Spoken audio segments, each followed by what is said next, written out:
ಆಗ್ಬೋದೇನೋ ಅಂತ ಅನ್ಸುತ್ತೆ. ಅಂದ್ರೆ ಜನರಲ್ ಇಂಡಿಪೆಂಡೆಂಟ್ ಒಪಿನಿಯನ್ ಅಷ್ಟೇ ನಂದು. ಈಗ ನನ್ನ ಪ್ರಕಾರ ಒಂದೇ ಒಂದು ವಿಷಯ ಹೇಳಿದ್ರೆ, ಶನಿ ಬಂದು ಮೀನ ರಾಶಿಯಲ್ಲಿದ್ದಾನೆ. 2028 ಮಾರ್ಚ್ಗೆ ಶನಿ ಬಂದು ಮೇಷ ರಾಶಿಗೆ ಬಂದು 2.5 ವರ್ಷ ಇರ್ತಾನೆ. ಇವಾಗ ಮೀನ ರಾಶಿಯಲ್ಲಿದ್ದಾಗ ಅದ್ರಲ್ಲಿ ಒಂದು ವಿಶೇಷ ಏನಾಗಿದ್ರೆ, ಇವಾಗ ಸುಮಾರು ಒಂದು 25 ದಿವಸದಿಂದ ಕುಜ ಬಂದು ಧನುಸ್ಸಲ್ಲಿ ಕೂತಿದ್ದಾನೆ. ಕುಜನಿಗೆ ಚತುರ್ಥ ದೃಷ್ಟಿ ಅಂತ ಇರುತ್ತೆ, ಅಂದ್ರೆ ಶನಿ ಮೇಲೆ ದೃಷ್ಟಿ ಆಗಿದೆ, ಮೀನ ರಾಶಿ ಮೇಲೆ. ಶನಿಗೆ ದಶಮ ದೃಷ್ಟಿ ಅಂತಿದೆ. ಇವಾಗ ನೋಡಿ, ಲಾಸ್ಟ್ 25-30 ಡೇಸ್ ಅಲ್ಲಿ ಜಾಸ್ತಿ ಆಗ್ತಾ ಇದೆ. ಇನ್ನು ಪ್ರಾಬ್ಲಿ 12th ಜನವರಿವರೆಗೂ ಈ ಸೂರ್ಯ ಶನಿಯದು ಮತ್ತೆ ಕುಜಂದು ಸ್ಕ್ವೇರ್ ಆಸ್ಪೆಕ್ಟ್ ಅಂತ ಇರುತ್ತೆ. ಅದೊಂದು ಯೂಟ್ಯೂಬ್ ಅಲ್ಲಿ ಪ್ರೋಗ್ರಾಮ್ ಮಾಡಿದ್ದೀನಿ ನಾನು, ಕುಜ ಶನಿ ಚೌಕ ಅಂತ. ಇವಾಗ ನೆಕ್ಸ್ಟ್ ಹುಣ್ಣಿಮೆ ಎಲ್ಲ ಬರುತ್ತೆ ನೋಡಿ, ಅವಾಗೆಲ್ಲ ಸ್ವಲ್ಪ ಜಾಸ್ತಿ ಆಗತ್ತದು. ಅನ್ಫಾರ್ಚುನೇಟ್ಲಿ ಯಾಕೋ ಕಲಿಯುಗ ಮನುಷ್ಯನ ಮೇಲೆ ಕರುಣೆ ತೋರಿಸ್ತಾ ಇಲ್ಲ ಅಂತ ಹೇಳ್ಬೇಕಾಗತ್ತೆ. ಆಮೇಲೆ ಅನಿಲ ಸೋರಿಕೆನೂ ಆಗ್ಬೋದು. ಲಾಸ್ಟ್ ಟೈಮ್ ಒಂದ್ಸರ್ತಿ ವಿಶಾಖಪಟ್ಟಣಂ ಆದಾಗ ನಾನು ಅದನ್ನ ಪ್ರೆಡಿಕ್ಷನ್ ಕೊಟ್ಟಿದ್ದೆ ಯೂಟ್ಯೂಬ್ ಅಲ್ಲಿ. ತಿರುಗೇನು ಆಗ್ಬಹುದು. ಈ ಜನರಲ್ 26 ಅಲ್ಲಿ ಹೇಳ್ತಾರೆ ನಾನು.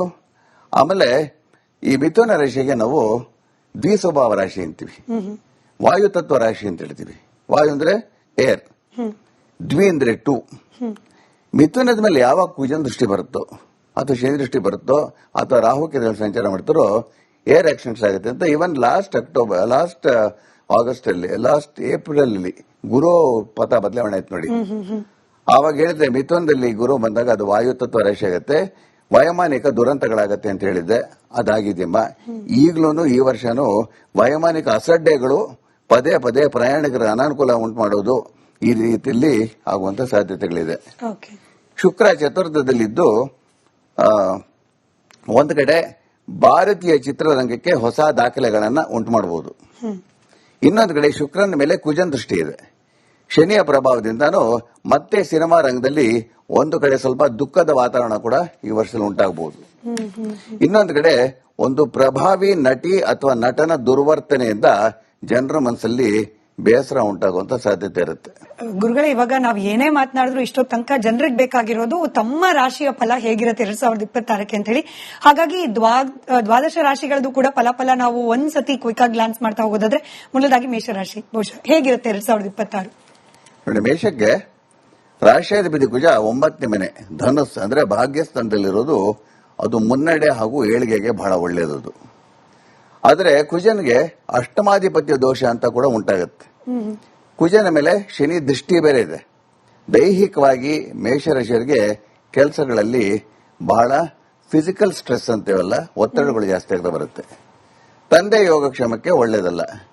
ಸಾಡೆ ಸಾತಿ ಮೊದಲನೇ ಭಾಗ ಇರೋದ್ರಿಂದ ಮನಸ್ಸಿಗೆ ಏನೋ ಬೇಸರ ಅಂತ ಇರುತ್ತೆ. ಇನ್ನು ಪಂಚಮಾಧಿಪತಿ ರವಿ ನವಮದಲ್ಲಿರೋದ್ರಿಂದ ಮಕ್ಕಳ ಏಳಿಗೆಗೆ ಒಳ್ಳೆಯದು, ಆದರೆ ಮಕ್ಕಳ ಜೊತೆ ಮನಸ್ತಾಪಗಳು ಇರುತ್ತೆ.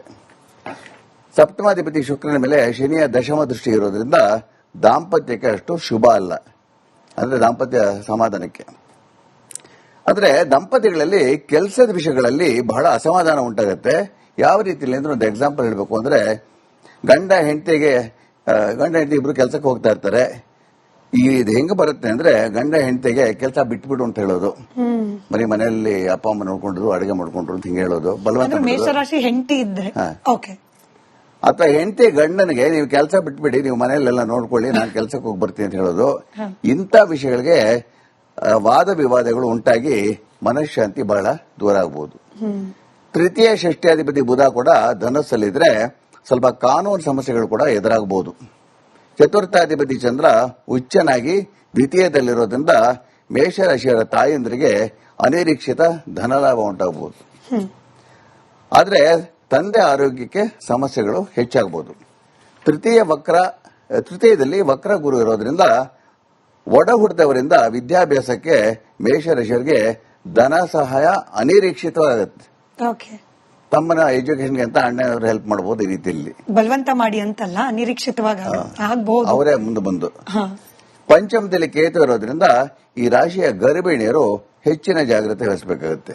ಸಾಧಾರಣವಾಗಿ ಯಾವುದೇ ಜಾತಕದಲ್ಲಿ ಪಂಚಮದಲ್ಲಿ ರಾಹು ಕೇತುಗಳಿದ್ರೆ ಅವರು ಗರ್ಭ ಧರಿಸಿದಾಗ ಅವ್ರು ಸ್ವಲ್ಪ ಎಕ್ಸ್ಟ್ರಾ ಕೇರ್ ತಗೊಂಡ್ರೆ ಅದು ಬಹಳ ಒಳ್ಳೆಯದು.